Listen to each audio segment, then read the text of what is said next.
Weather report చూస్తే ఏపీలో వాతావరణం ఒకవైపు బారుడి భగభగలతో ఎండలు మండిపోతుంటే మరోవైపు అకస్మాత్తుగా కురుస్తున్న అకాల వర్షాలు భీకరమైన పిడుగులు ప్రజలను కలవరపెడుతున్నాయి.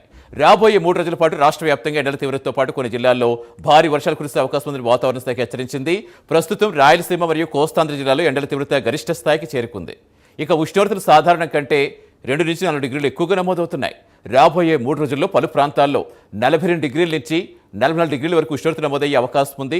అంతేకాదు ఆంధ్రప్రదేశ్లో నెల్లూరు, విశాఖపట్నం, ఏలూరు జిల్లాల్లో ఆకాశం మేఘావృతమై ఉంటుంది. కొన్ని చోట్ల మోస్తరు వర్షాలు పడే అవకాశం ఉంది. ఇక తెలంగాణలో అక్కడక్కడ ఒక మోస్తరు వర్షాలు పడే అవకాశం ఉంది. భద్రాద్రి కొత్తగూడెం, ఖమ్మం, నల్గొండ, సూర్యాపేట, నారాయణపేట, సంగారెడ్డి జిల్లాల్లో అక్కడక్కడ వర్షాలు కురిసే అవకాశం ఉంది. ఇక తెలుగు రాష్ట్రాల్లో ప్రధాన నగరాల్లో అత్యల్ప ఉష్ణోగ్రతలు ఒకసారి చూద్దాం.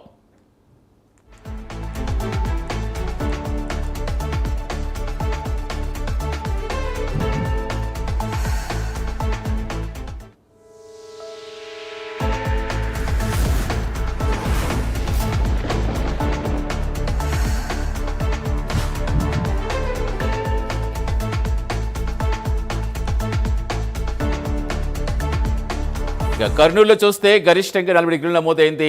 అత్యల్పంగా 20 డిగ్రీలు నమోదైంది. ఇక నెల్లూరు గరిష్ట ఉష్ణోగ్రత 36 డిగ్రీలు సెల్సియస్గా ఉంటే కనిష్ట ఉష్ణోగ్రత 25 డిగ్రీలు సెల్సియస్గా ఉంది.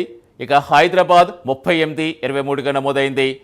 ఇక మరోవైపు వరంగల్ గరిష్ట ఉష్ణోగ్రత 39 డిగ్రీలు, కనిష్ట ఉష్ణోగ్రత 29 డిగ్రీలుగా నమోదైంది. విజయవాడ గరిష్ట ఉష్ణోగ్రత 38, కనిష్ట ఉష్ణోగ్రత 20 డిగ్రీలు సెల్సియస్గా నమోదైంది.